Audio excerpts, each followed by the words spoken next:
Her scream was a crack of thunder in the five-star Manhattan restaurant. 7-year-old Noah Hawthorne slid from his chair, his small frame shaking as glass shattered against the marble.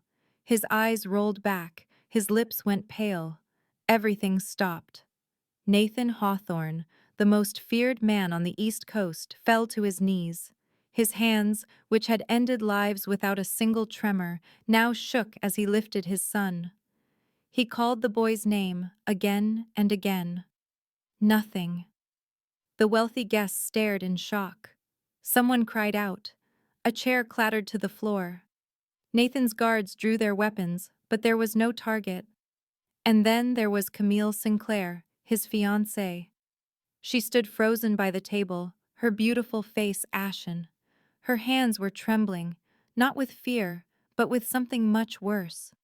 Nathan looked up at her, his cold gray eyes, eyes that had made powerful men plead for their lives, now searched her face for a truth he did not want to find.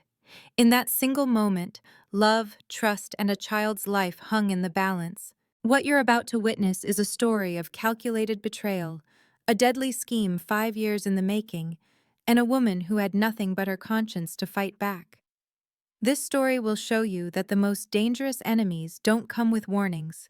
They come with smiles, with charm, and with patience. But it will also prove that sometimes the smallest voice, the one everyone ignores, holds the power to save everything. Stay until the end. The truth will shock you. To understand the chaos, the hospital, and the breaking of a powerful man, we must go back. We must see where Nathan Hawthorne's story really began. He was the kind of man the newspapers wrote about, but they never dared to write the truth. He was self-made, disciplined, and his silence held more power than most men's words. At 36 years old, Nathan was the head of the Hawthorne family, a feared organization that controlled the underworld from New York to Miami. His name was spoken with respect in rooms most people never knew existed. There was a rumor in the shadows that anyone who crossed Hawthorne simply disappeared. But there was another side to him. Nathan was fair to his own people. He protected them without fail, and he never harmed a soul who did not deserve it. He took over the family from his father at 28, after the older man died from heart failure. From that day forward, Nathan made the Hawthorne name untouchable. But none of that mattered when he walked through his front door. At home, Nathan was not a boss. He was just a father. He woke before the sun each morning, not for meetings, but to cook Noah's eggs exactly how he liked them, soft and never dry. Nathan always tied his son's school tie himself, even as his staff waited outside with urgent schedules. Once, Noah told him with a child's deep seriousness that Dad does not have to do everything by himself. Nathan had smiled, but his chest ached, because he remembered a time when he was not alone. Isabel, Noah's mother, had been the light in his darkness. She believed in him when he was just his father's enforcer, with a dangerous job and an uncertain future. Isabel loved the man he was, not the power he held. She had an easy laugh and a deep love, and she made Nathan feel like he was worthy of happiness. Then, one rainy night 5 years ago, she did not come home. The attack was swift and brutal. The Vega family, their sworn enemies, had finally made their move. A single phone call divided Nathan's life into before and after. Isabel was found in her car, which was full of bullet holes, her body cold in the rain. Nathan took 17 lives in revenge that night. He did not stop until he had wiped out an entire branch of the Vega family, but no amount of bloodshed could bring her back. After the funeral, the silence in his house was deafening. Noah was only 2 years old then, too young to understand death, but old enough to feel her absence. He would cry for his mother in his sleep. Every night Nathan sat by his son's bed, holding his small body, whispering promises he was not sure he could keep. Dad is here. Dad will never leave you. From that moment forward, Nathan dedicated his entire life to his son. He gave him love, protection, and complete control, maybe too much. People started to notice. The whispers started during family meetings. A man like Nathan should not be alone. A child needs a mother. His own mother, Eleanor, a gentle but firm woman, told him one evening that his pain could not become his prison. Nathan said nothing. He only looked down at his scarred hands. He was not against finding love again. He just did not believe it existed for him anymore. The pressure did not come from his enemies. It came from the people who cared about him. After his mother spoke to him, Nathan saw the worried looks more often. The family elders started talking about the future, about an heir, and about Noah needing a whole family. A boss without a woman is not a complete boss, they said. Nathan knew they meant well. They were worried for him, for Noah, and for the future of the entire family. But hearing those words made him want to walk out of the room. Eleanor did not push, but she did not stop her gentle reminders. "My son," she said one morning as he got Noah ready for school, "you cannot live in your memories forever. Isabel would not want that for you." Nathan did not respond. He knew his mother was right. But knowing something and being able to change are two different things. Then Camille Sinclair came into his life. They met at a formal gathering for allied families in Las Vegas. Nathan attended these events out of duty, not desire. The room was filled with false smiles and hidden intentions. He was about to leave when she approached him. She was Camille Sinclair, the daughter of a family that had long been allies of the Hawthorns.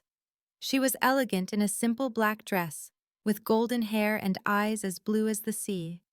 She was not like the other women in his world, the ones who tried to impress him with jewelry or fake compliments. Camille talked about business, but also about books and art.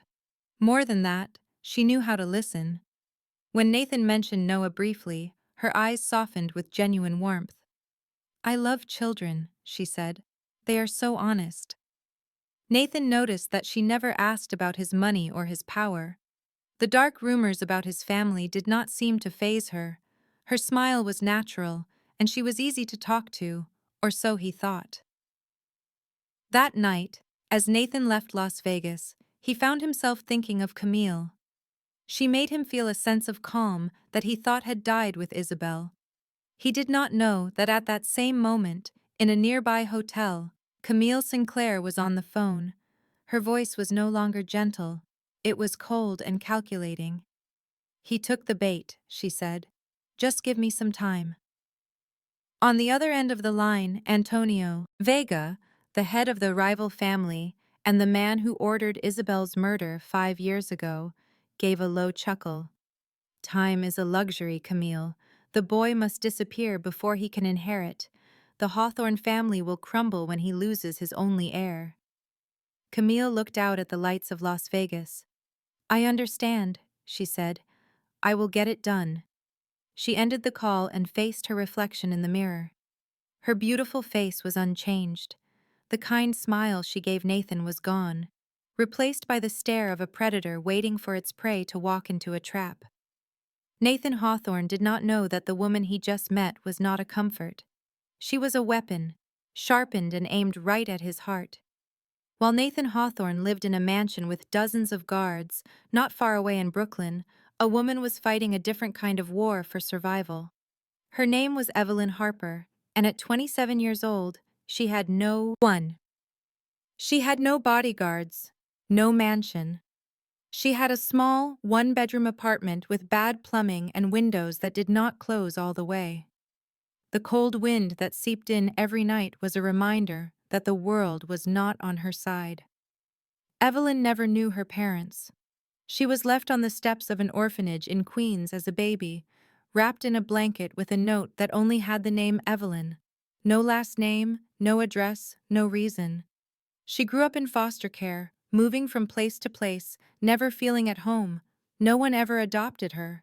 Maybe she was too quiet, too watchful. Children like Evelyn learn young that the world owes them nothing, and that hope is a luxury they cannot afford. At 18, Evelyn aged out of the system with $200 and no one to call. She worked every job she could find, cleaning floors, waiting tables, washing dishes, and delivering food. She lived in cheap rooms and ate just enough to get by. She was wrong, completely wrong. Evelyn had dreamed of a place to call her own, a real home. Then Brandon Mitchell walked into her life. She was 22, working at a coffee shop. He was a handsome young lawyer with a disarming smile. Every morning he bought coffee and left a huge tip, but he looked at her in a way no one ever had, like she was the only one in the room. Evelyn finally felt seen. She felt wanted. After just 6 months, he proposed. She believed she had finally found her family. It was the love she had craved her entire life. But the man she married was a stranger. The change was not gradual. It happened overnight. The mask came off. Brandon controlled every part of her world, her clothes, her friends. His jealousy was a sickness. He saw a threat in every man she looked at. When that control failed him, he used his hands. The first time he hit her was just 2 months after their wedding. Brandon cried and begged for forgiveness. He swore it would never happen again. Evelyn wanted to believe him. She was wrong. The slaps turned into punches.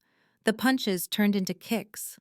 Soon, she spent nights on the floor, tasting her own blood and asking herself what she did to deserve it. For 3 years, she lived in that hell. She could not leave. He promised he would kill her. He was a powerful lawyer with friends in high places. She was an orphan with nothing and no one. Who would listen to her? Then, at 23, Evelyn learned she was pregnant. The fear was crushing. How could she bring a child into this nightmare? But the moment she held Ruby and looked into her innocent eyes, she found a reason to survive. She had to live for her daughter. When Ruby turned 3, Evelyn finally ran. She waited for one of his business trips, grabbed what she could, and vanished with her child in her arms. But for someone like Evelyn, freedom was a fantasy. Of course Brandon found her. This time, he did not use his fists. He used something far more cruel. He used his money and connections to hire the best legal team. He twisted the system against her. The court declared Evelyn mentally unstable based on lies told by Brandon and his family. He won full custody. She was only permitted to see her daughter once a month, with a supervisor watching her every move. They treated her like a danger to her own child. A year ago, Brandon was killed in a car crash. Evelyn thought she could finally get her daughter back. But his wealthy family hated her. They took custody of Ruby and cut Evelyn out of her life completely. Now, Evelyn survives in a tiny Brooklyn apartment. She works 3 jobs: cleaning floors at dawn, serving coffee by day, and washing dishes at night. She is bone-tired and thin from hunger, but she refuses to break. Every single dollar goes into an account to hire a lawyer. Every night, she stares at a photo of Ruby and makes the same promise. "Mommy is coming for you." The phone rang on a Tuesday. Evelyn had just finished her cleaning job and was heading to the coffee shop. It was an unknown number, but she answered on the off chance it was good news. An employment agency she had contacted months ago had an opening. A live-in nanny for a rich family on the Upper East Side. The salary was so high she almost dropped her phone. It was 5 times more than all 3 of her jobs put together. With that kind of money, she could afford a good lawyer in months, not years. She could get Ruby back. Her heart hammered in her chest. She asked for the family's name. The agent said, Hawthorne. Evelyn stopped dead on the sidewalk. Everyone in New York knew that name, even if they were afraid to speak it. They were the most powerful crime family on the East Coast. People whispered stories of violence and disappearances. For a moment, Evelyn faltered, but then she pictured Ruby's face. She remembered her nightly promise. Fear was a luxury she could not afford.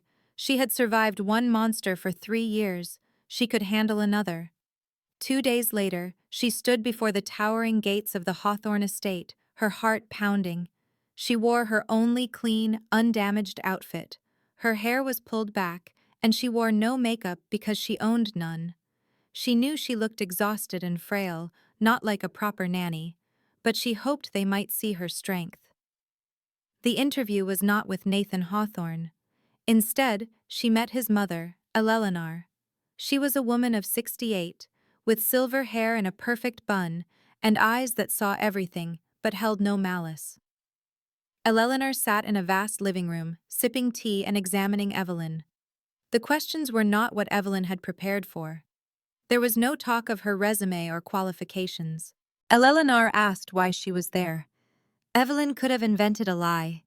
She could have talked about her love for children or her desire to work for a good family, but she was too worn out for games. "I have a daughter, and I need to get her back," she said. Her voice shook, but she did not look away. "I know what it is like to do anything for your child. I need the money for a lawyer." The room was silent. Evelyn was sure she had failed, but Eleanor simply placed her cup down. Her expression was unreadable. "You start tomorrow," she said. Before Evelyn could process the relief, the doors opened. Nathan Hawthorne entered. He was huge, at least 6'3", with broad shoulders that filled his perfect black suit. His face was all sharp angles and hard lines. His steel-gray eyes were completely empty of warmth. He sized her up like a piece of furniture, his gaze detached and cold. "Your job is to watch my son," he stated, his voice a low rumble. "Nothing else. You will not ask questions about my business. You will not talk to outsiders. Curiosity will have consequences. Understand?" Evelyn simply nodded. His cold tone did not scare her. She knew what real monsters sounded like. Brandon's voice was often cold right before the violence started. But she saw something in Nathan's gaze, hidden beneath the frost. It was fear. He was not afraid of her. He was terrified of losing someone. Her first day, she met Noah. He was in his room reading and did not look up when she came in. Evelyn did not try to force a friendship. She just sat quietly near him. After a few minutes, she asked, "What book is that?" Noah looked at her, his eyes old with caution, weighing her words. He decided she was safe and showed her the cover. They began to read side by side, in comfortable silence. This was a start. As Evelyn settled in, a different connection was forming in Nathan's life. After a trip to Las Vegas, he and a woman named Camille began talking more. Text messages became phone calls. Phone calls became quiet dinners. Camille never seemed demanding. She did not push him for more time or information than he was willing to offer. She was graceful and patient, with a perfect sense of timing. Nathan was impressed. Other women always wanted something from him immediately: his money, his name, his power. Camille was not like that. She showed only polite interest in his business. She seemed to genuinely care about the immense pressure he was under. When he spoke of Noah, she listened with deep concentration. She told him, "Your son is the priority." "I understand that completely. I would never ask you to choose me over him." Her words reached a part of him he thought was dead. After 3 months, he made a decision. He would introduce her to Noah. This was a huge step. No woman had met his son since Isabel's death. Noah was everything to him. To let someone in was to risk his heart again. The introduction was on a Sunday. Nathan was nervous, watching his son's face. Camille arrived looking soft and harmless in a cream dress. She crouched to meet Noah's eyes and gave him a gentle smile. "Your father tells me so much about you," she said. "It is wonderful to finally meet you." Noah offered a polite smile back. He looked at her for a long time with his serious 7-year-old eyes. He told her she smelled nice. Camille's laugh was light and easy. Nathan relaxed. He thought it was going to be okay. After that day, Camille started visiting the house much more. She tried to help Noah with his schoolwork, even when Evelyn was already there, waiting to assist. She would sometimes cook, though the family chef never required her help. She showered Noah with presents, pricey gadgets, brand new books, and shoes from famous designers. When Nathan was around, her affection was obvious, filled with praise for Noah and warm gestures. But a child can see what an adult chooses to ignore. Noah saw the way Camille's smile faltered if Nathan held him in a hug for a moment too long. The warmth would vanish, replaced by a coldness in her eyes that disappeared in an instant. He heard the sharp edge in her voice when Nathan had to cancel a date for one of Noah's school functions. He felt her constant corrections, on everything from how he held his fork to how he sat, but he rarely received any genuine praise. One afternoon, Nathan left the room for a phone call. Camille let out a sigh and muttered that the boy was far too dependent on his father. Just a few words, but a knot formed in Noah's stomach. He did not know why, but Evelyn saw it happen. She kept quiet, knowing she was just the nanny. She had no place to remark on the woman her employer might marry. But she watched Noah's shoulders tighten the moment Camille walked into a room. She saw his smile become a performance. She saw his gaze dart toward her, like a person seeking refuge from a storm. One evening, after Camille had gone and Nathan was tucking Noah in, the little boy clutched his father's hand. He asked in a small voice if Camille was fond of him. The question stopped Nathan cold. "Why would you ever ask that?" Noah gave a small shrug. "I am not sure. She just seems unhappy when you spend time with me." Nathan forced a smile and smoothed his son's hair. "She is just adjusting to all of this," he explained. "Grown-ups sometimes need more time." The boy said no more. He just gave a nod and shut his eyes. But Nathan stayed awake for hours that night. His son's words had planted a seed of doubt in his mind. He quickly pushed it aside. He had put so much effort into this relationship. He needed to believe that Camille was kind, that she truly cared for Noah, and that he had finally found a partner to make their family whole again. He wanted it to succeed for Noah, for him, for a life that felt complete. He was unaware that jealousy, once it takes root, can grow in silence, often turning its poison toward the most vulnerable person in the room.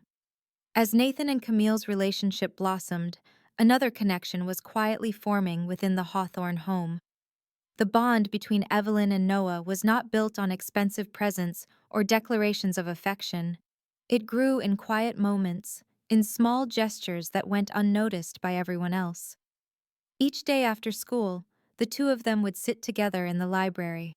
She never pushed him to speak when he was not ready.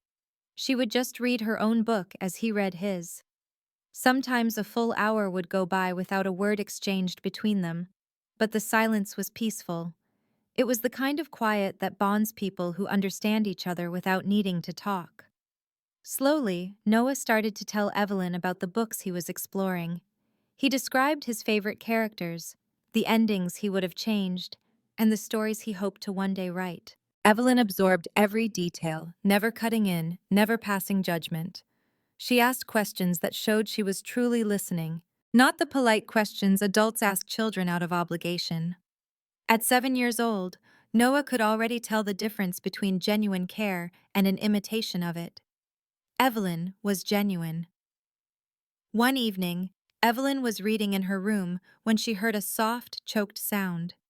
It was crying, coming from Noah's room down the hall. She rushed to his door and found him curled into a ball on his bed. His face was streaked with tears, and his small frame was shaking in the darkness. A nightmare. Evelyn did not bother with questions. She walked to the bed, sat on its edge, and gathered Noah into her arms. He did not pull away. He sank against her, his sobs shaking his body, his tiny hands gripping her shirt, as if he was afraid she would vanish. "I had a dream about my mom," Noah whispered. "I saw her walking away, and I shouted for her, but she never turned around." Evelyn had no words.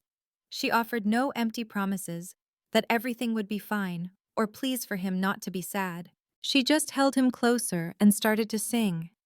It was a lullaby she had sung to Ruby every night, back when her daughter was still in her arms, back before her life was torn apart.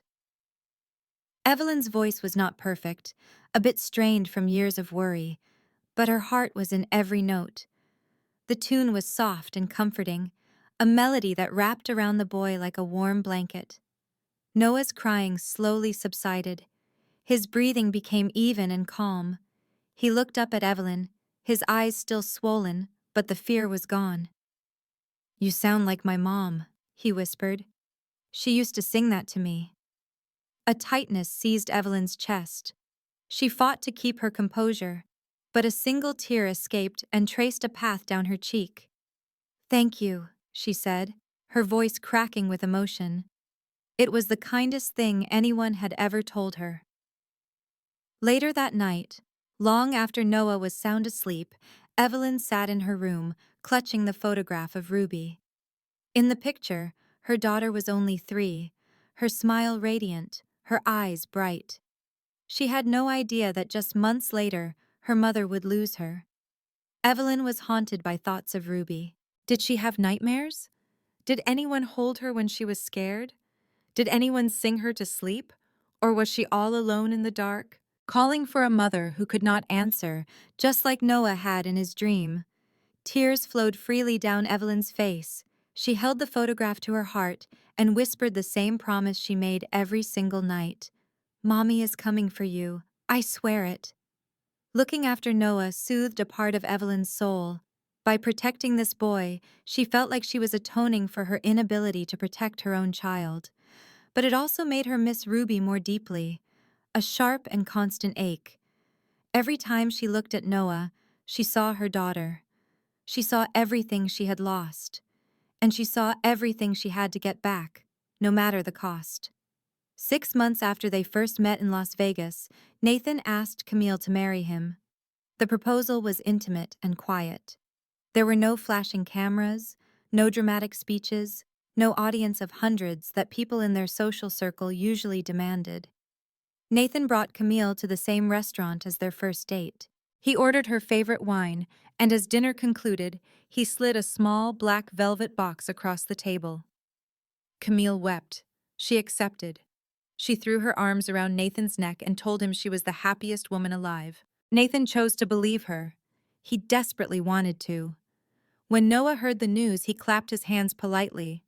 The smile he wore was so flawless that no one could tell it was an act. "Congratulations, Dad," he said, his tone perfectly obedient, a skill he had mastered for situations he could not control. "Congratulations, Camille." Nathan beamed and tousled his son's hair, his own heart swelling with hope. He believed that after 5 years of being alone, he was finally giving Noah a proper family again. He failed to notice the tension in his son's shoulders. He missed how the smile was only on his lips, not in his eyes.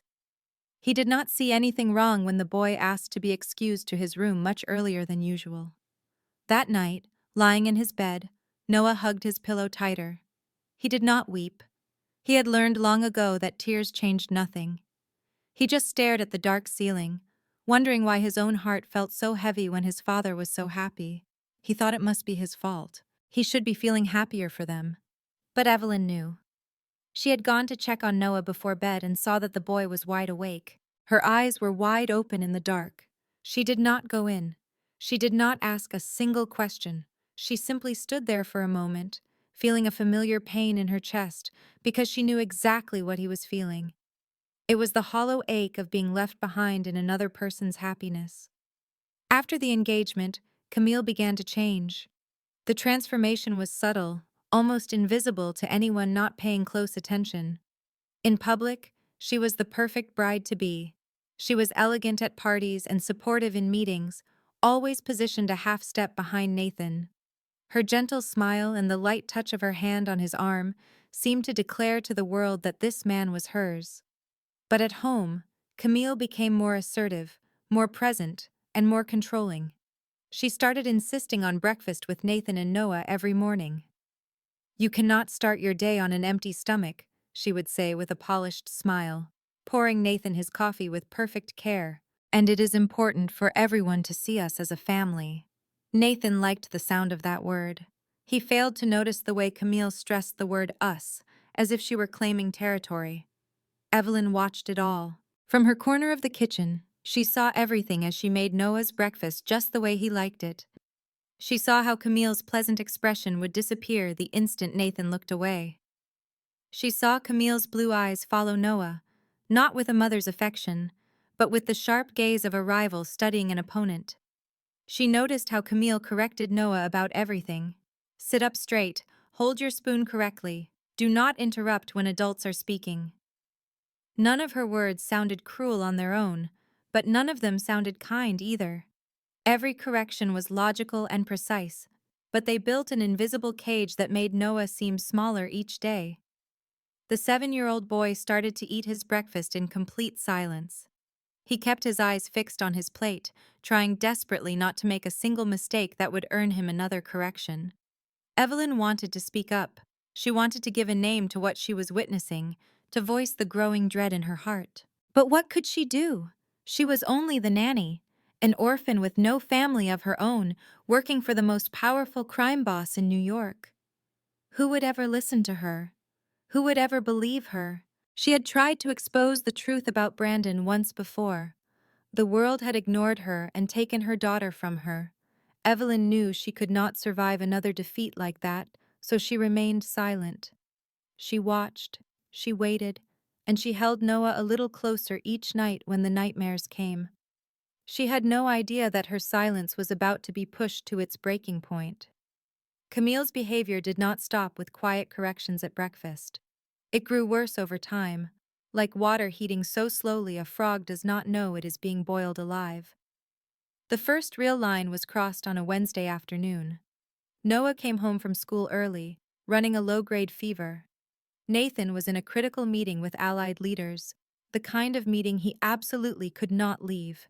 He called home, his voice tight with concern. "Camille, please stay with him," he urged. "I will be home the second I can." "Of course, darling," Camille answered, her voice sounding smooth and caring. "Do not worry. I will take good care of Noah." But as soon as the call ended, the smile vanished from her face. She looked down at Noah, who was lying on the couch. His cheeks were flushed red from the fever. She let out a frustrated sigh. "Faking sick again so your father will rush home?" she asked, her voice cold. Noah's eyes fluttered open. "I am not faking," he said, his voice weak. "I really am sick." Camille did not reply. She set a glass of water on the table near him, then sat across the room and started scrolling on her phone. She never checked his temperature.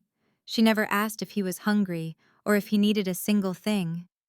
Noah just lay there, feeling completely alone even with her in the room. The cold indifference hurt more than the fever did.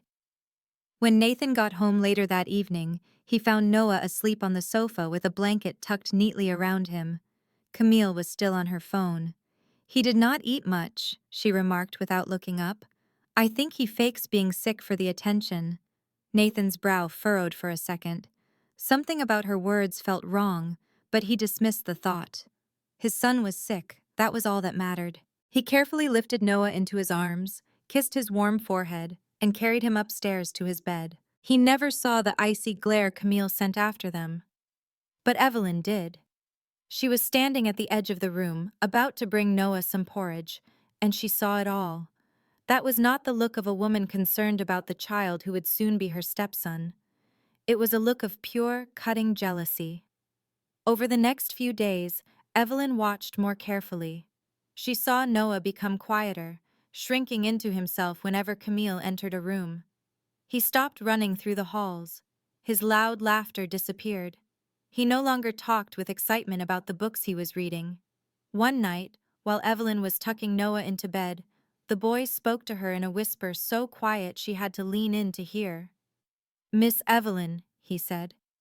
"Today, Camille told me I should not pretend to be sick. She said Dad has more important things to worry about than me." A knot tightened in Evelyn's chest. "How did that make you feel?" she asked, keeping her voice steady. "I was sad," Noah replied as his eyes filled with tears. "I was not pretending, I was really sick." Evelyn hugged him, trembling with a helpless anger. She was just the nanny. She had no authority, no platform to speak from. The only thing she could do was hold the boy and whisper that she believed him. But the worst was still on its way. It came a few nights later. Nathan was out at a late meeting, leaving Camille home alone with Noah. As Evelyn walked down the hall, she heard Camille's voice coming from Noah's bathroom. It was not gentle anymore. It was as cold as ice and as sharp as a razor. You know, Noah, your father is going to love me more than he loves you. He will send you off to boarding school. Nobody wants a needy little boy like you. You are nothing but a burden to him. Your mother is gone, and soon you will be all alone, too. Evelyn froze in the hallway. She could hear Noah's choked sobs, the heartbroken sounds of a 7-year-old child being emotionally destroyed. She wanted to burst in, to scream, to protect him from those toxic words. But before she could make a move, the bathroom door swung open. Camille stepped out, and their eyes met for a fraction of a second. Camille saw Evelyn standing there, and Evelyn saw a flicker of something in Camille's eyes. It was not fear. It was the cold assessment of someone who had been caught but felt zero guilt. Then, just as fast, the sweet smile returned to Camille's face. "Oh, Evelyn," she said, her tone perfectly normal, as if nothing had happened. "Could you help Noah with his teeth? He is a bit worn out tonight." Camille walked away, the silk of her dress rustling against the marble floor. Evelyn watched her leave, her heart pounding in her chest. She knew that Camille knew she had heard every word, and she knew that from this moment on, she was no longer safe in that house. But her own safety did not matter. Only Noah mattered. The boy was still standing in the bathroom, his eyes red, with fresh tears on his cheeks. Evelyn went in and knelt before him, pulling him into a tight embrace. She said nothing. She just held him, letting him cry on her shoulder, whispering over and over again that she was there, that he was safe, that she would not leave him. But deep inside Evelyn, a fire had started to burn. She could not be silent any longer. That night, Noah could not sleep. He just lay in his bed, staring at the ceiling with his eyes wide open. Camille's words played over and over in his head like a terrible, endless song. "Your dad will love me more. You are just a burden. You will be left behind." Sometime around midnight, he could not bear it anymore. He slipped out of his bed. His small feet made no sound as he crept down the hall to Evelyn's room. He knocked on the door. The sound was so faint it was barely audible. Evelyn opened the door instantly, as if she had been expecting him, as if she knew he would come. "Miss Evelyn," Noah whispered, his voice trembling as a new wave of tears streamed down his face. "I am afraid of Camille." Evelyn did not say a word. She gently pulled the boy into her room, shut the door, and wrapped her arms around him. Noah broke down. He cried harder than she had ever seen him cry before. It was as if all the fear, the loneliness, and the cruel threats he had been holding inside were finally being released. And there, in the safety of Evelyn's arms, he told her everything. He told her about the cold stares when Nathan was not around. He told her about the sharp words Camille would whisper when no one else was listening. He told her about feeling hated in his own house. He told her about feeling like he was fading away, a little more each day. "I cannot tell Dad," Noah sobbed. "Dad loves Camille. He is happy. I do not want to ruin that for him. And I am scared. I am so scared he will not believe me." Evelyn hugged him even tighter, her own heart breaking for him. She knew that feeling all too well. She knew what it felt like to speak the truth and have no one believe you. To face the world alone and be branded a liar. She had tried to tell the truth about Brandon, and the world had stolen her daughter from her. "I believe you," Evelyn said, her own voice shaking with emotion. "I believe you, Noah. Every single word you said, I believe you." The boy looked up, his eyes puffy and red. He looked at her with a tiny flicker of hope he thought was gone forever. "Really?" he asked. "Really," Evelyn said with conviction. "And I promise you, I am going to protect you. I promise." The words were out before she could stop them. But as soon as she said them, Evelyn knew she could never take them back. She had made a promise, and she would keep it, no matter what it cost her. After Noah was finally asleep in her own room, Evelyn sat alone in the quiet, her mind at war with itself. She understood that speaking out about what she had seen would likely cost her the job. If she lost her job, she lost her only source of income. Without money, she could never hire a lawyer. And without a lawyer, she would lose Ruby for good. Everything she had worked for, everything she had sacrificed and suffered through for the last 2 years would evaporate because she chose to say something. But what if she remained silent? What if she continued to see nothing and hear nothing, just to protect her job and save her money? It would mean watching Noah's spirit be broken, piece by piece. It would mean watching another child suffer the way Ruby might be suffering right now. Alone, unheard, and unprotected. Evelyn squeezed her eyes shut. She saw Ruby's face, then Noah's. The images of the two children blended together, both of them crying, both of them calling for their mothers. She could not save Ruby at this moment, but she could save Noah. If she failed to act, it was something she could never forgive. By sunrise, she knew her path. Evelyn had come to a decision. She had to speak with Nathan. She would tell him everything she knew, whether he chose to listen or not, and regardless of the consequences. Sometimes the right choice is the hardest one to make. It was the only choice she could live with. She waited until Camille was gone before she made her move. She understood this was her only opportunity, and Camille could not be present. That morning, as soon as Camille left the house for an appointment with the wedding coordinator, Evelyn drew a shaky breath and started toward Nathan's study. Her heart hammered against her ribs like a drum as she raised her hand and knocked. "Come in." Nathan's voice was as cold and commanding as ever. Evelyn entered the room. It was an enormous space with walls of dark wood and a massive oak desk that commanded attention. Nathan was seated behind it, examining a pile of documents. He glanced up, his gray eyes completely empty of warmth. "What is it?" he asked, his tone sharp with impatience. "Mr. Hawthorne," Evelyn started, her voice shaking just a little, but she held her ground. "I must speak with you about Noah." Nathan put his pen down, his attention now absolute. "What about Noah?" Evelyn took a breath. There was no way back.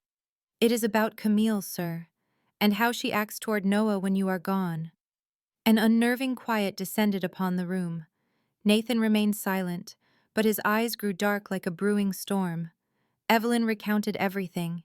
She described the day Noah was sick with a fever, and Camille claimed he was faking.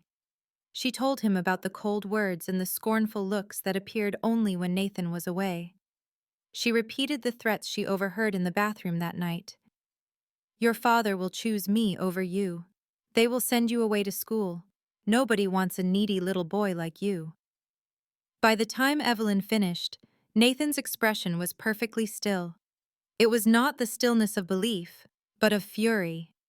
He stood up from his desk, his large frame seeming to shrink the space around him. "You are accusing my future wife of harming my son," he said. His voice was low and menacing, like the growl of a predator before it strikes. Evelyn held her ground, even as her legs trembled. "I am only reporting what I have seen and what I have heard, sir. I am not inventing a story." Nathan moved toward her. Every step was a silent warning. "Camille adores Noah. She is going to be his mother. And you, a member of the staff, have the audacity to stand here and defame her." "I am not defaming her," Evelyn insisted, her voice now trembling but still firm. "I am telling you the truth. You do not have to believe me, but ask your son. Look him in the eyes and ask if Camille makes him feel scared." Her words made Nathan hesitate for a moment. A flicker of doubt crossed his face, a faint echo of Noah's question from the other night. "Does Camille like me?" But he dismissed it almost instantly. He had invested too much in Camille. He had allowed himself to love again for the first time in 5 years. He refused to accept he was wrong, that he had invited a predator into his house and into his son's life. To believe that would be to admit his own failure as a father. And Nathan Hawthorne did not fail. "Get out," he commanded, his voice turning to ice. "But Mr. Hawthorne, this is your final warning," Nathan interrupted her. "If I hear one more word of this, you will be gone from this house for good. Do you understand me?" Evelyn met his gaze, feeling her own heart fracture. Not from his threat, but from the knowledge that his refusal to listen was leaving his son unprotected and she was powerless to help. She gave a slow nod and walked out of the study. She did not weep. She had forgotten that release long ago, but a small part of her hope had just been extinguished. She was unaware that her meeting with Nathan had not been private. Patrick Sullivan, Nathan's chief aide, had been passing in the hallway and heard most of the exchange. He intended no malice. He simply believed it was information Camille, his employer's fiancée, ought to have. He thought she should know someone was attempting to poison her relationship. Later that evening, when Patrick casually relayed the conversation to Camille, her blue eyes turned to ice for a split second before her gentle smile reappeared.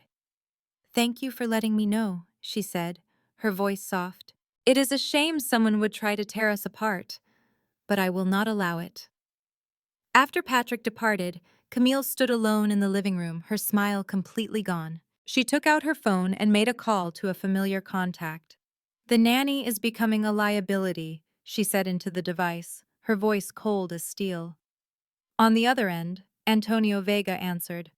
"Then you will handle her by any means required." Camille disconnected the call, a dangerous glint in her blue eyes. A plan was already forming in her mind. Camille acted with a speed Evelyn could not have anticipated. Only 2 days after her conversation with Nathan, the trap was laid. The morning felt completely normal. Evelyn rose at dawn, made Noah's breakfast, and drove him to school. She had no idea that during her absence Camille entered her room. The diamond necklace, the emerald earrings, the ruby ring. Camille's most valuable jewelry was strategically placed under Evelyn's pillow. Another piece was hidden in her dresser, tucked inside her old, worn handbag. Camille worked with cold precision, ensuring no evidence was left behind. She walked out of the room with a look of pure satisfaction. That afternoon, when Evelyn returned home with Noah, the atmosphere in the mansion felt heavy and strange. The other staff members would not meet her eyes. Patrick was standing guard at the front door, his face strained. Nathan was in the living room. Camille sat next to him, her blue eyes red as though from recent tears. "Evelyn," Nathan said, his voice devoid of all warmth. "Come here." A feeling of dread washed over Evelyn. She knew something was terribly wrong, but she could not guess what was about to happen. She entered the room, with Noah clinging to her hand, as if he too could sense the trap closing around them. "My jewelry is gone," Camille said, her voice quivering with practiced emotion. "I have searched everywhere for it. I did not want to suspect anything," but she trailed off, giving Evelyn a look of feigned sorrow that was completely transparent to the nanny. Nathan gestured to Patrick. "Search her room." Evelyn felt rooted to the spot. This was not happening. Before she could protest, Patrick came back holding Camille's jewelry. He had found it precisely where Camille had put it. Under the pillow, in the drawer, inside the handbag. "I did not take those things," Evelyn said, her voice shaking from both shock and fury. "I swear I did not. Somebody framed me." Nathan stared at her, his gray eyes cold and completely empty of trust. "I gave you a warning," he said, his words landing like a judge's sentence. "You came here with a sad story about a daughter you wanted back. I trusted you. I paid you a generous salary. And this is how you repay me? By slandering my fiancée and then stealing from her?" "I did not steal anything," Evelyn nearly shouted, the tears she fought so hard to contain now streaming down her face. "I was framed. She did this." She pointed a trembling finger at Camille.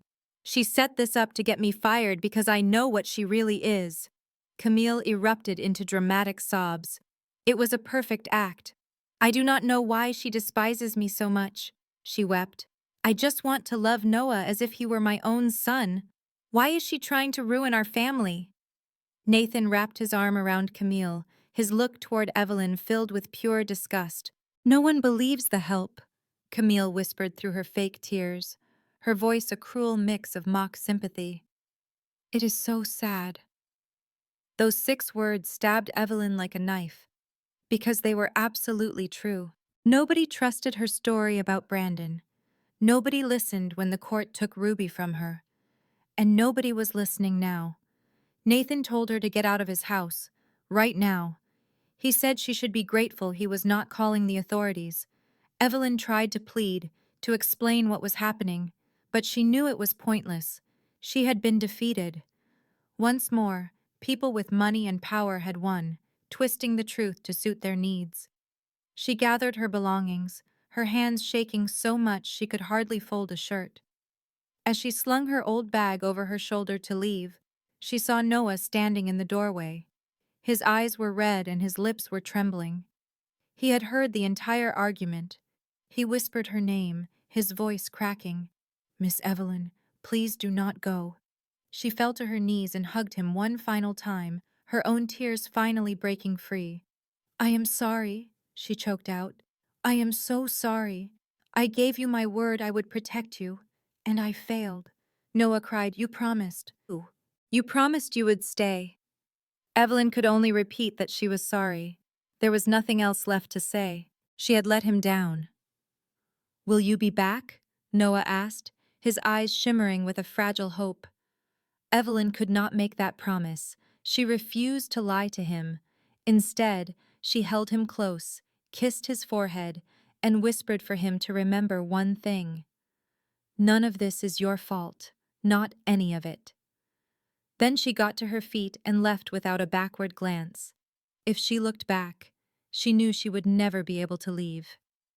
Outside, the sky opened up and rain began to pour. Evelyn walked through the iron gates of the Hawthorne estate as the rain drenched her, but she felt nothing.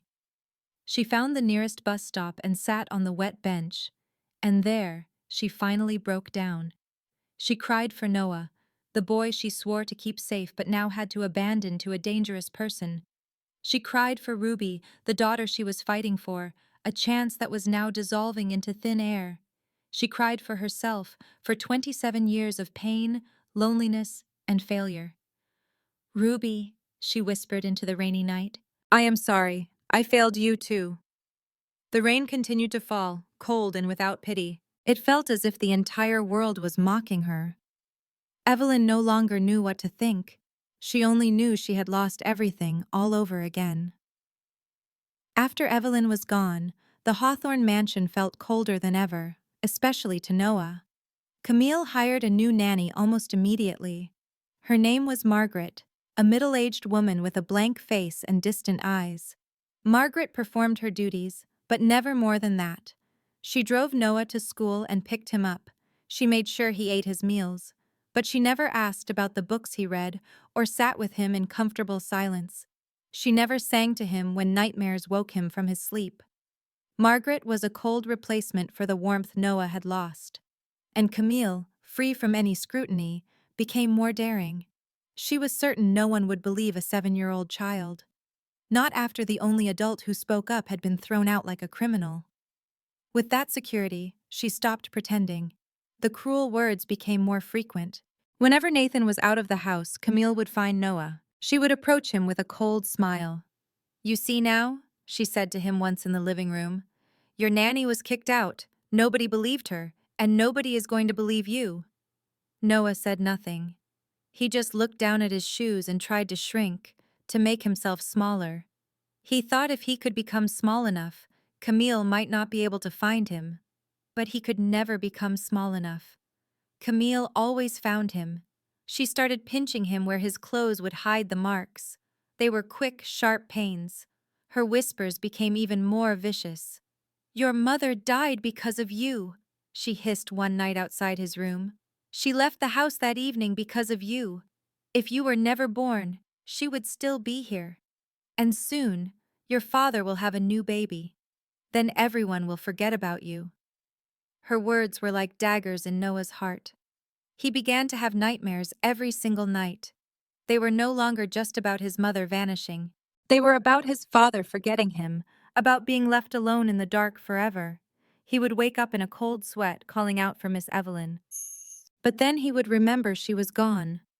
Margaret never came to check on him, and he was too afraid to call for his father. One evening, Noah finally went to Nathan's study. He stood in the doorway, a small silhouette against the hall light, his trembling fingers twisting the bottom of his pajama shirt.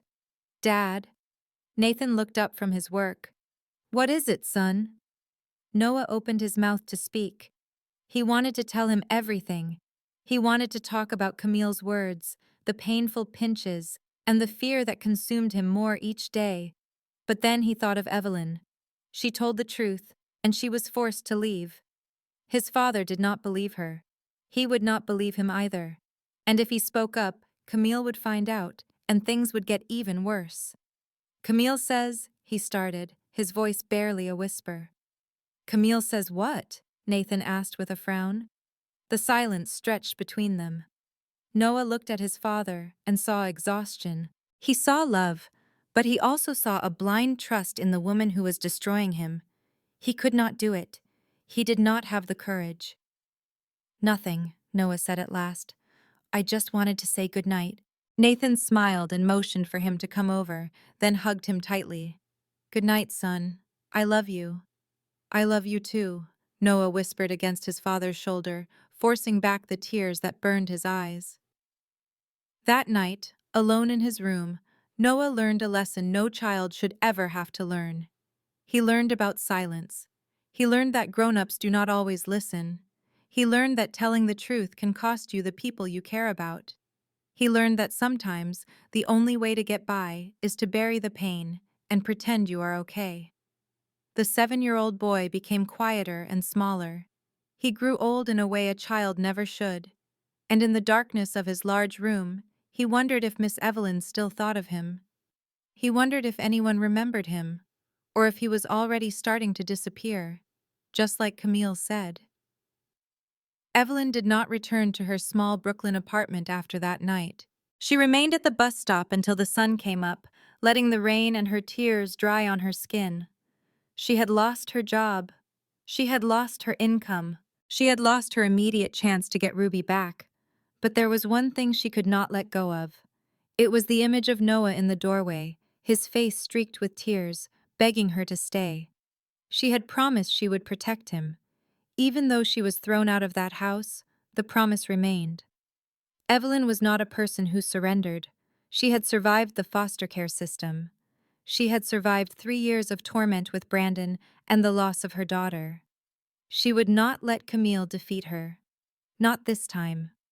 With the small amount of money she had left, money she planned to use for a lawyer for Ruby's case, Evelyn made the hardest choice of her life. She used it to hire a private investigator. His name was Frank Morrison, a retired cop with a weathered face and sharp eyes. He did not ask too many questions when Evelyn told him about Camille Sinclair. He just took the money and started his work. 2 weeks later, Frank called Evelyn. His voice was serious. You need to come see me. Right away. The coffee shop in Queens was small and anonymous. Frank pushed a heavy envelope across the table. The Sinclair woman is not what she seems, he said, his voice low. I watched her for 2 weeks. She takes hidden calls. She has secret meetings. He paused, locking his gaze on Evelyn. The person she is talking to is Antonio Vega. The name hit Evelyn like a physical blow. Everyone in New York's criminal world knew that name. He was the leader of the Vega family, the sworn rival of Hawthorne. He was the one who had Nathan's wife killed 5 years ago. She works for him, Evelyn breathed, the awful truth falling into place. Camille is a spy. Frank shook his head. It is worse than that. I overheard their call last night. Vega wants her to move now. He wants her to get rid of the boy, get rid of Noah. A wave of nausea washed over Evelyn. This was not simple jealousy. Camille was a weapon sent to tear Nathan's life apart, and her first target was his son. With shaking hands, Evelyn opened the envelope. Inside were pictures of Camille meeting strange men, along with phone logs, times, and places. It was undeniable proof. But Evelyn knew she could not go to Nathan. He would never listen to her. He had branded her a thief and cast her out. Showing up now would look like simple vengeance. She had to find another way. She needed someone Nathan respected, someone with the wisdom to understand the danger. Eleanor Hawthorne. That evening, in her tiny apartment, Evelyn composed the most important letter she had ever written. She explained everything. She described Camille's cruel words to Noah, the setup that cost her the job, and the investigator's chilling discovery. She included all the proof from Frank. She pleaded with Eleanor to trust her, not for herself, but for Noah, the grandson she adored. After mailing the letter, all she could do was wait, her chest tight with anxiety. Across town, in a lavish penthouse with a view of Central Park, Camille Sinclair answered her phone. The icy voice of Antonio Vega came through the speaker. "Your time is over, Camille. The wedding is in 2 weeks. Security will tighten after that. Do it now." "I need more time," Camille pleaded, her composure finally cracking. "No," Antonio snapped. "Get rid of the child. It must look like a tragedy. A sudden allergy, a fall. I do not care how. Once the boy is gone, Nathan will shatter. Then we move in and destroy the Hawthorns." A long silence followed. Camille gazed at the city lights below, glittering like countless tiny spies. She pictured Noah, a 7-year-old who looked at the world with the weary eyes of an old man.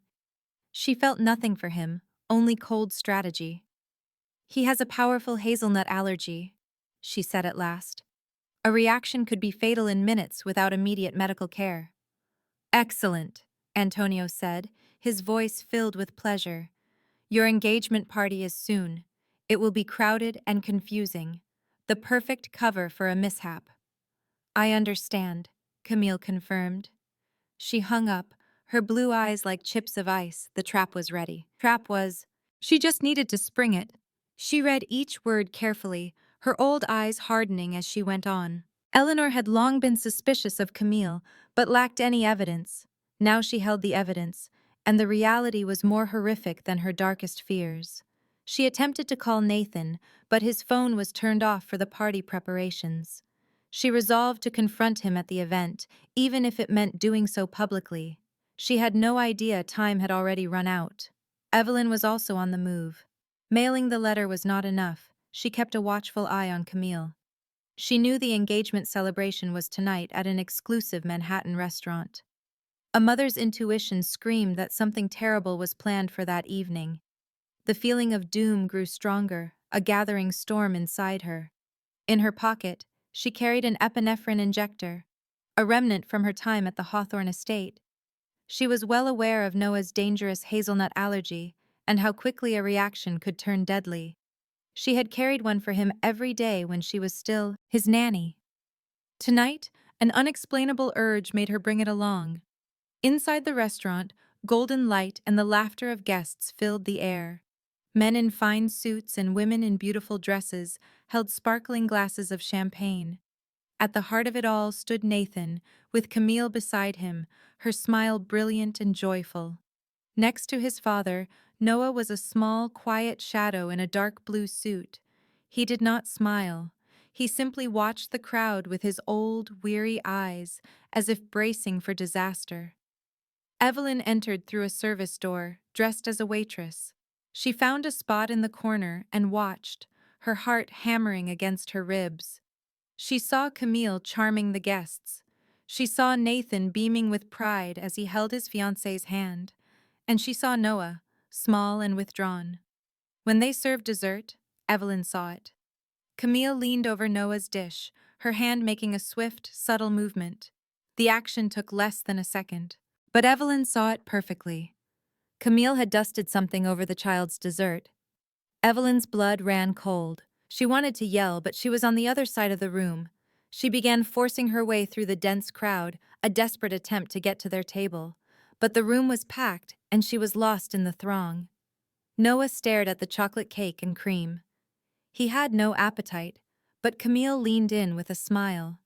"Eat it, it's wonderful," she urged, her sweet tone laced with menace. Noah took a small bite, and then another. After the third bite, he paused. A strange itch started in his throat. His lips felt numb. He glanced at the cake, and a sickening recognition dawned on him. Hazelnuts. "Dad?" he managed to whisper, but Nathan was occupied with guests and did not notice. Camille noticed. She looked at Noah, and her eyes held no sympathy. They held only expectation. She was watching him, waiting for the poison to work. He tried to reach for his father, but his energy was gone. He slid off his chair, his little body shaking uncontrollably on the polished floor. The party's cheerful mood evaporated, replaced by thick, choking panic. Nathan was on his knees instantly, his strong body shaking with a fear no rival had ever given him. He pulled Noah's lifeless form into his arms, shouting his son's name with a desperate cry that quieted the entire room. Camille stood frozen, a faint look of guilt on her face as she saw her plan succeed. A woman's shout then sliced through the silence. "Your fiancé poisoned your son's dessert!" Evelyn had finally reached them. She forgot about staying hidden, forgot about the repercussions. All that mattered was Noah, the boy she had sworn to keep safe, who was now dying before her eyes. She dove to the floor, fell to her knees, and took the epinephrine injector from her purse. Her hands were steady. A lifetime of struggle had forged her calm in the face of disaster. She administered the injection into Noah's thigh, her movements certain, as if she had rehearsed this moment 1,000 times. "Someone call for an ambulance," she commanded. "He is having an anaphylactic reaction." Nathan's gaze shot from Evelyn to his son, and then to Camille. For the first time, he truly saw what was in her eyes. It was something he had chosen not to see for months. It was not worry for Noah. It was the icy frustration of a saboteur whose scheme had just been foiled. "What have you done?" he breathed, his voice trembling with a mix of fury and fear. Camille said nothing. She was trapped, a predator caught in the light. Paramedics arrived in moments that felt like hours to Nathan. They put Noah on a gurney and fitted an oxygen mask over his face. Nathan got into the ambulance, his focus locked on his son's face as color slowly returned. Just before the doors shut, he glanced at Patrick and issued a single command, his voice devoid of all warmth. "Secure her. She does not leave this room." For the very first time, Camille Sinclair understood the meaning of true terror. The scene at Mount Sinai Hospital was unprecedented. The hallways were filled with dozens of men in dark suits, their hidden weapons a clear threat as they scanned for any danger. The medical staff worked under immense pressure, fully aware that the boy in the ICU was Nathan Hawthorne's heir. One error could be their last. Nathan remained at his son's bedside, holding Noah's tiny hand. He never looked away, tracking each breath and every signal on the heart monitor. His expression was like granite, but a closer look revealed the salt stains of tears on his face. For the first time in 5 years, the East Coast's most formidable crime lord had wept. A doctor confirmed the diagnosis. Noah had experienced a massive anaphylactic shock from hazelnuts. Without the prompt injection of epinephrine, the child would not have survived. "The doctor said that woman saved your son's life. If she had not had the medicine with her and acted so quickly, he would not have survived." Nathan was silent. He just nodded. But a storm was raging inside him. Evelyn was the woman he had kicked out like a common thief. She was the one who tried to warn him, but he had refused to listen.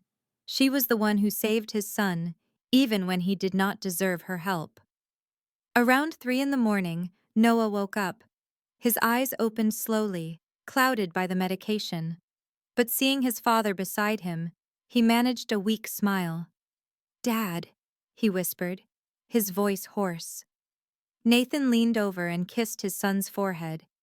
Tears he tried to hold back began to fall. "I am here," he said, his voice thick with emotion. "I am here, son. You are safe now." Noah closed his eyes for a moment to gather his strength. Then he opened them again and said the words that would haunt Nathan for the rest of his life. "Dad," he whispered, as his own tears slid down his face. "I'm scared of Camille." Just 4 words. But they hit Nathan with the force of a physical blow. Suddenly, everything made sense. Noah's question in the dark, Evelyn's warning he had ignored, the look in his son's eyes every time Camille was near, a look he chose not to see, blinded by his desperate need for a complete family.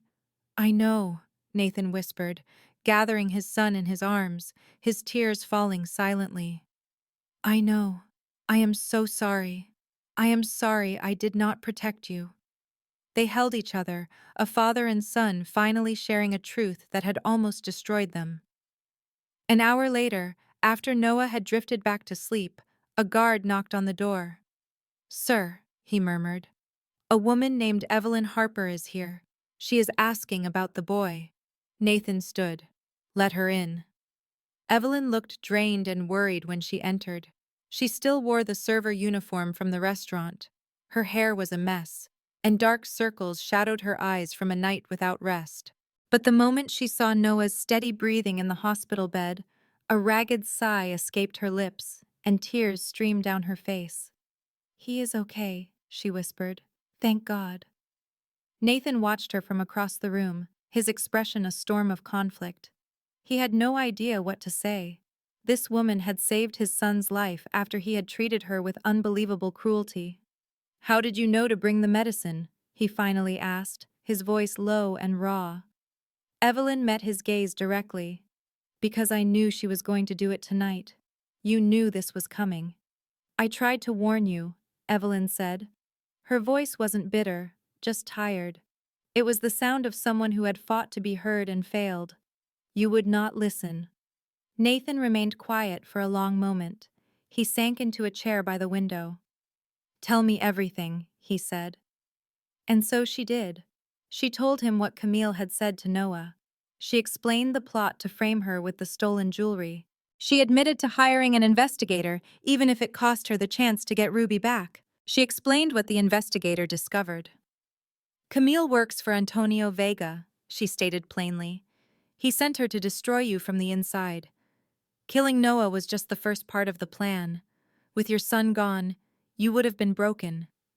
That is when Vega planned to attack." Nathan listened without moving, his face growing darker with each new detail. When Evelyn finished, the room was silent. Then, he took out his phone and called Patrick. "Camille's phone," he ordered. "I want you to check it. Find everything." 15 minutes later, Patrick called back. The information he delivered made Nathan grab the window frame to stay upright. The phone held hundreds of messages with Antonio Vega. It had call recordings where they planned Noah's murder. There were maps of the Hawthorne mansion, guard schedules, and a list of every weakness in his security. Camille was not just a spy. She was an assassin Nathan had welcomed into his home, into his heart, and into his son's life. He collapsed into the chair and buried his face in his hands. For the first time, the most feared mafia boss in New York felt completely defeated. "I almost let my own son die," he whispered, his voice broken. Evelyn moved to the chair beside him and put a hand on his shoulder. "You are not a bad person," she said softly. "You just wanted a complete family so badly. I understand that feeling. I was the same way." Nathan looked at her. "You lost everything to save my son. Your job, your money, your chance to get your daughter back. Why would you do that?" Evelyn gave him a sad smile. "Because I have a daughter I could not protect," she said, her voice shaking. "I could not stand by and watch another child get hurt. Noah did nothing to deserve this. He deserved to have someone fight for him." Nathan looked at her, and it was as if he was seeing her for the first time. Not as an employee or an accused thief, but as a brave, strong woman with more kindness than anyone he knew. "Thank you," he said, his voice deep with sincerity. "I owe you my son's life." Evelyn shook her head. "You do not owe me a thing." She looked over at Noah sleeping soundly. "Just knowing he is safe is enough." Nathan rose to his feet, his gray eyes turning to steel.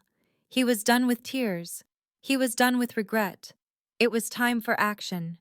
"Take Camille to the warehouse," he told Patrick over the phone. "I will deal with her myself." Nathan's voice was so cold that even Patrick, his most loyal man, felt a shiver of fear.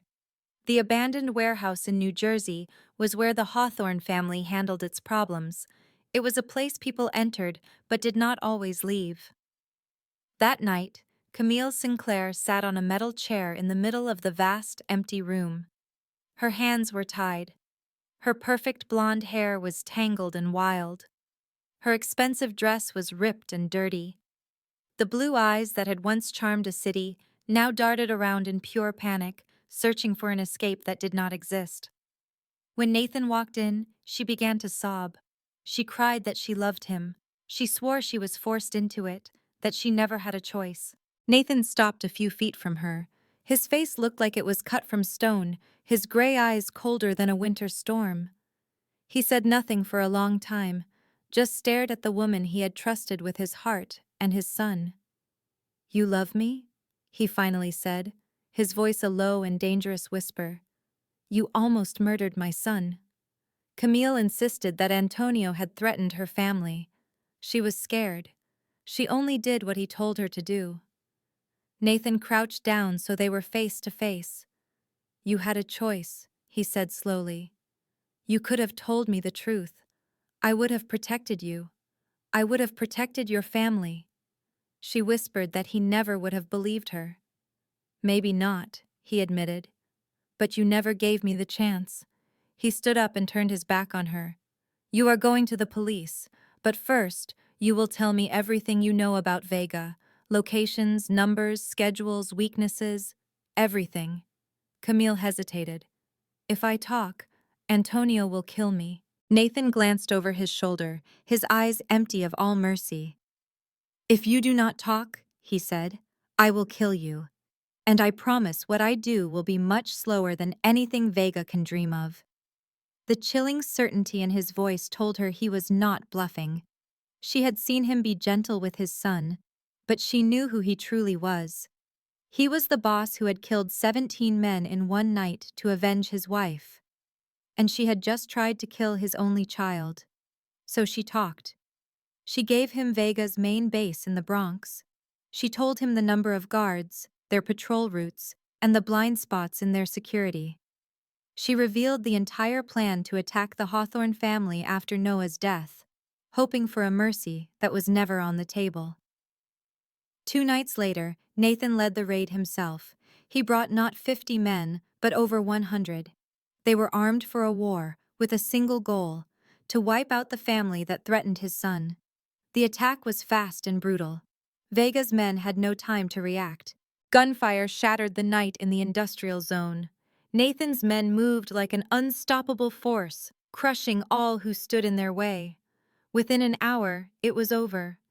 They found Antonio Vega in a fortified basement, trying to escape. Nathan stood before his oldest rival, the man who ordered his wife's death 5 years ago, and now his son's. "You tried to kill my child," Nathan said, his voice calm. Antonio, on his knees with a gun to his head, managed a weak smile. "The boy is your only weakness." Nathan nodded slowly. "Yes, he is." He raised his own weapon. "And you touched him." A single shot echoed in the room. Antonio Vega was dead before he hit the ground. Nathan stood over the body of the man who had taken so much from him. He felt no victory, only a deep emptiness. Revenge did not bring Isabel back. But Noah was safe, and that was enough. Camille was handed over to the police along with a mountain of evidence. The case went to trial for 3 months and captured the nation's attention. The text messages, the recorded calls, and Noah's medical records destroyed any possible defense. Her lawyers claimed she was forced, but the jury did not believe her. Camille Sinclair was sentenced to 25 years in a maximum security prison. As they led her away, she looked back at Nathan. He sat in the front row with Noah beside him, and he did not even glance in her direction. To him, she was already gone. The Sinclair family paid a high price for her betrayal. Nathan cut all business ties and stripped them of their social standing, leaving them to collapse. After the trial, Nathan Hawthorne returned to his mansion with a new sense of purpose. He brought Ruby to live there, beginning to build a new life for them all. He had nearly lost his son to his own ignorance, and he would not allow that to happen again. The very next day, he called a meeting with Patrick and his most trusted men. He announced he was stepping back from the daily running of their operations for now. The family would always need a leader, but his son needed a father more. Patrick would manage the day-to-day business. Nathan would step in only when absolutely necessary. It was the first time a boss of the Hawthorne family had ever willingly pulled back for his own family. In the following days, Nathan dedicated all his time to Noah. He drove his son to school each morning. He picked him up in the afternoon instead of sending a driver, asking about his day and his friends. Every night, he sat by Noah's bed and read stories until he fell asleep, something he had not done since Isabel passed away. He learned how to truly listen, not just with his ears, but with his entire being. "I am sorry I did not listen to you," Nathan said to Noah one night after they had finished a book. "From this day forward, I will listen. I promise. Tell me anything, and I will hear you." Noah looked at his father, and the premature age in his eyes began to soften. He whispered, "I love you, Dad." Nathan held his son tight. "I love you more than anything in this world." But he knew love was not a cure.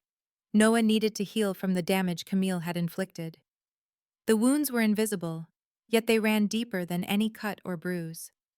Nathan found the best child psychologist in New York, a woman named Dr. Rachel Chen. She had a kind voice and gentle, knowing eyes. Noah met with her 2 times a week.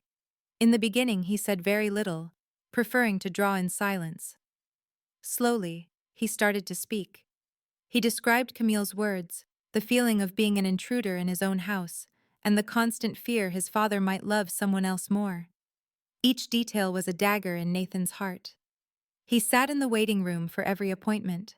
He fought to stay composed as Dr. Chen later explained the suffering his son had endured. He had failed his son. He had allowed his child to suffer in silence for so long. He would not fail him again. Eleanor observed her son's change with a mix of relief and sorrow.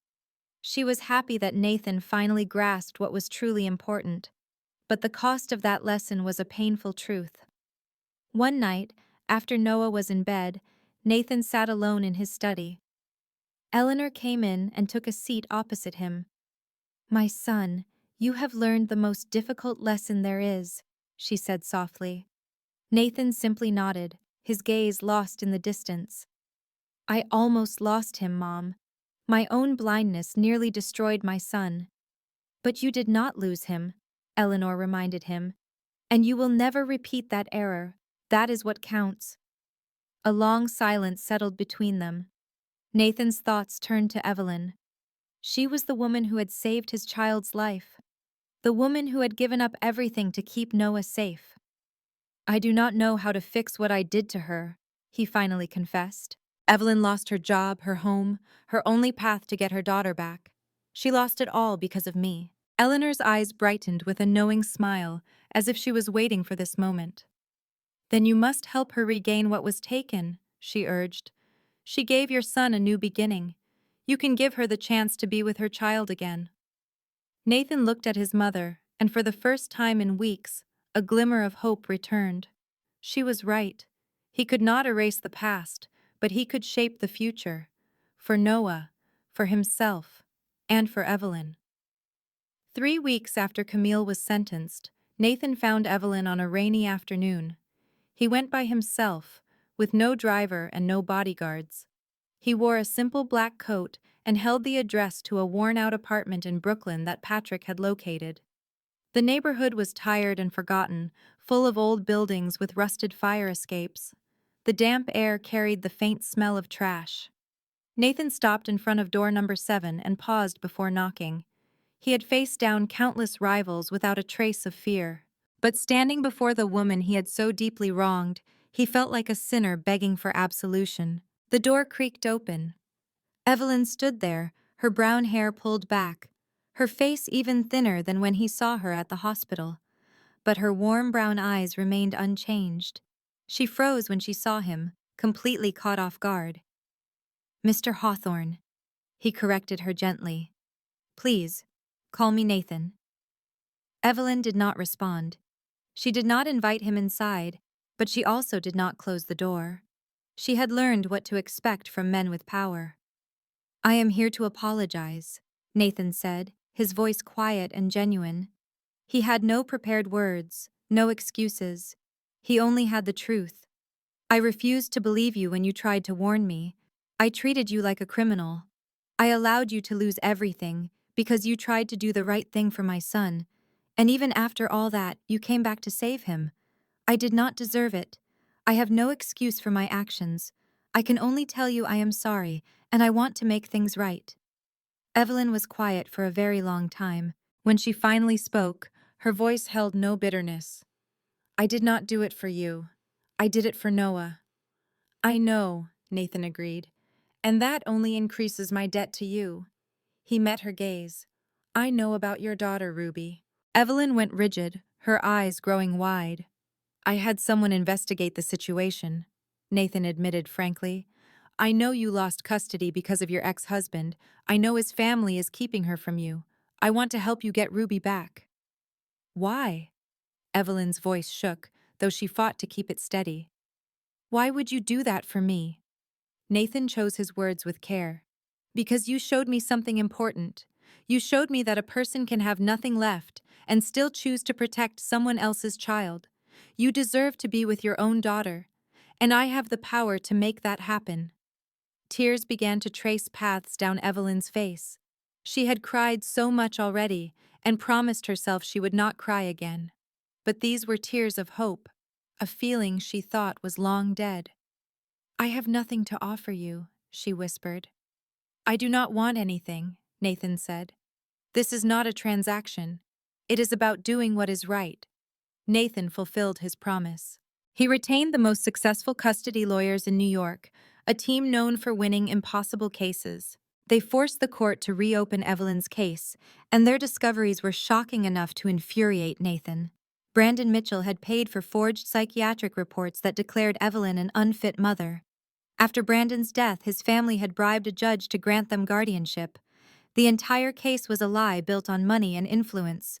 Armed with new evidence and a formidable legal team, the court had no choice but to proceed. The Mitchell family fought back. They hired their own lawyers and used every trick to delay.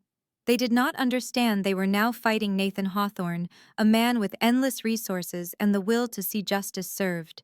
The legal battle was over in 6 weeks. Evelyn Harper was cleared of every false claim and awarded full custody of her daughter. The Mitchell family was charged with fraud and bribery, left to deal with the consequences of their actions. The day Evelyn was reunited with Ruby was a day Nathan would always remember. He and Noah watched from a distance as a mother ran to her child after 2 long years. Ruby, a little 4-year-old girl with her mother's brown hair and wide, innocent eyes, stood beside a caseworker outside the social services office, looking lost and confused. And then she saw her mother. "Mom!" Ruby shouted, running as fast as her little legs would go. Evelyn fell to her knees, her arms open wide. When Ruby collided with her, she held on tightly, as if afraid her daughter might vanish again. "My baby!" Evelyn cried, tears pouring down her cheeks. "I missed you.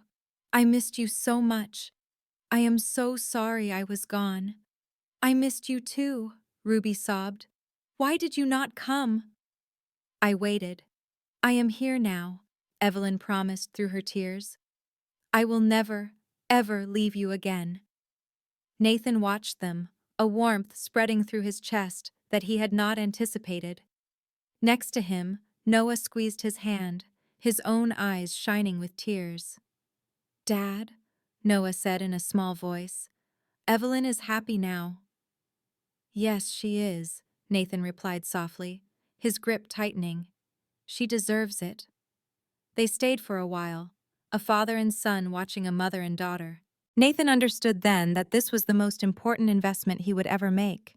It was not about money or power, but the chance for a mother to finally hold her child. After their reunion, Nathan offered to find Evelyn a better place to live. He suggested a luxury apartment in Manhattan, but she turned it down. Evelyn explained that she did not need anything extravagant, only a safe, warm home for herself and her daughter. Nathan understood her completely. They eventually settled on a 2-bedroom apartment in a quiet Queens neighborhood. It was not large, but it was clean and bright, with windows that looked out over a small park where Ruby could play. Evelyn insisted on accepting the home as a loan, though Nathan wanted it to be a gift. She promised to pay him back as soon as she was able. Nathan simply smiled and told her she could pay him whenever she was ready, both of them knowing he would never take the money. In the weeks that followed, they saw each other more, not for business, but for Noah. The little boy deeply missed Evelyn and asked to see her. Every weekend, Nathan would bring Noah to her apartment, or Evelyn would visit them. The two children, a 7-year-old boy and a 4-year-old girl, bonded immediately. Noah, who had been so quiet and withdrawn, became full of life around Ruby. He would read stories to her, show her how to draw, and watch over her like a protective older brother. Ruby adored Noah, following him everywhere and calling him her brother, despite having no relation. Evelyn and Nathan would watch them from a distance, their own conversations growing easier over time. They never spoke of love or made grand promises. Instead, they talked about life, the hardships they had overcome, and the values they refused to compromise. They discussed how they wanted to raise their children. Nathan opened up about Isabel, the love he had for her, and the pain of her absence. Evelyn talked about Brandon, the nightmare she had endured, and the nights she wondered if she was even worthy of love. By sharing their deepest wounds, they started to heal one another. One evening, after the children had fallen asleep on the sofa while watching a movie, Evelyn finally asked Nathan a question that had weighed on her for a long time. "Are you not afraid of me?" she asked quietly. "I know so much about you, about your business, about the things you are capable of." Nathan met her gaze. His gray eyes were no longer cold and distant, like on the day they first met. "You are the only person who ever dared to speak the truth to me, even when you knew you could lose everything," he replied. "You were not afraid of me when the whole world was. You refused my money when I tried to help. You saw my son not as the heir to a dangerous man, but as a child who needed to be kept safe." He paused. "I am not afraid of you, Evelyn. I respect you.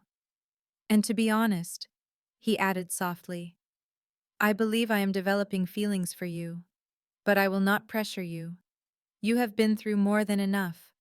I will wait for you, if that day ever comes." Evelyn did not reply immediately.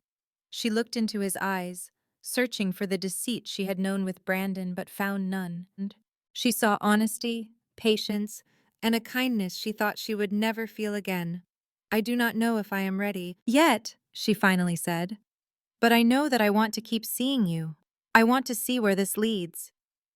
A smile touched Nathan's lips. It was the first genuine smile that had reached his eyes since Isabel passed away. "That is enough," he said. "That is more than enough." The connection between them grew slowly, like spring arriving after a long winter. It was unforced and unhurried. They were just two broken people learning to be whole again, one day at a time.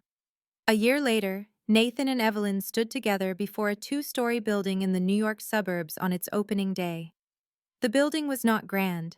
It was just a few rooms painted in soft colors, with a professional staff, comfortable furniture, and a play area filled with books and toys. It was a child protection center, made for children who had been abused, neglected, or ignored for far too long. The idea came from Evelyn, who knew what it felt like when no one would believe you. The money came from Nathan, who wanted to build something that mattered instead of only growing an empire. The center's name was chosen by Noah. He called it a safe place. At the opening ceremony, Evelyn stood at the microphone. Her voice trembled with emotion, but her words were strong. "This center exists because one child had the courage to speak," she said, looking at Noah in the front row, "and because an adult chose to listen. We cannot change what happened in the past, but we can create a place where children feel their voices are important, where they know they deserve to be protected, and where they never have to face their pain alone." Nathan stood behind her, away from the spotlight. He did not need applause. He just watched the woman he loved, feeling a part of himself he thought was gone forever. Noah held Ruby's hand, and both children beamed as applause echoed through the room. That evening, Long after the guests had gone home, Nathan and Evelyn sat together on the porch of the Hawthorne estate. They watched the setting sun paint the sky in shades of red. The sound of the children's laughter carried on the cool air as they played in the garden. "Evelyn," Nathan began, his voice softer than usual, "I am not a perfect man. I have done things you might never be able to accept. My past is filled with darkness, and my future is uncertain. I cannot promise you an ordinary life." Evelyn turned to face him, her brown eyes filled with warmth.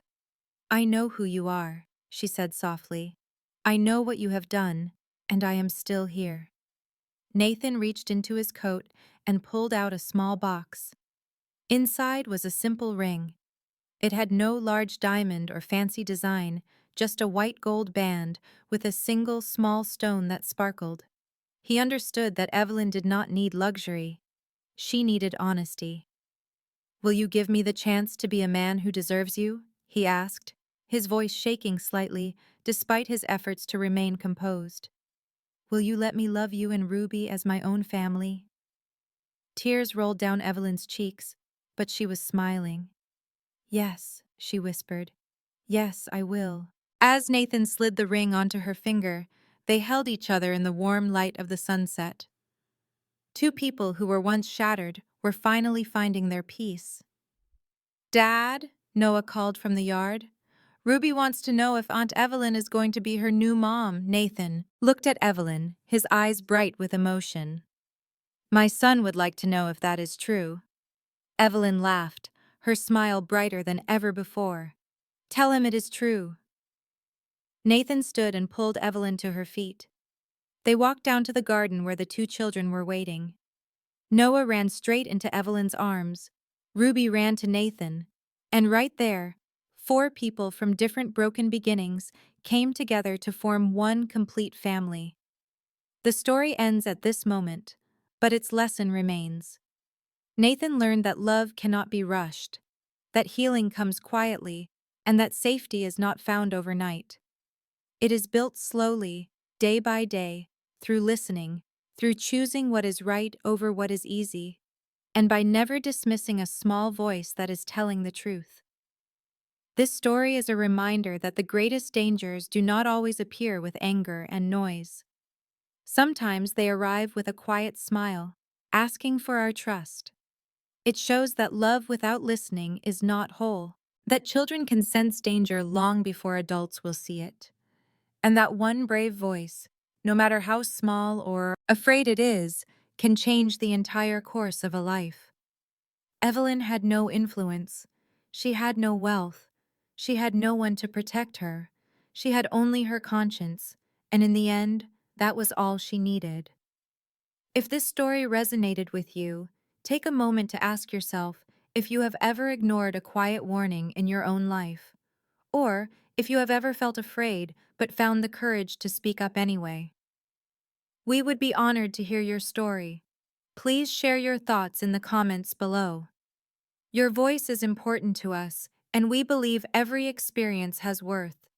Every story deserves to be heard.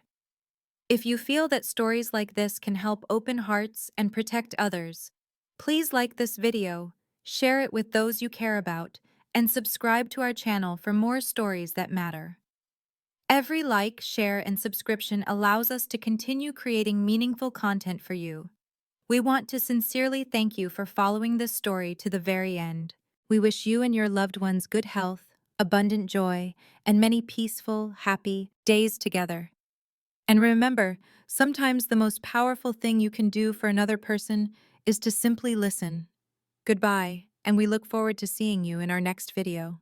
Goodbye, and we look forward to seeing you in our next video.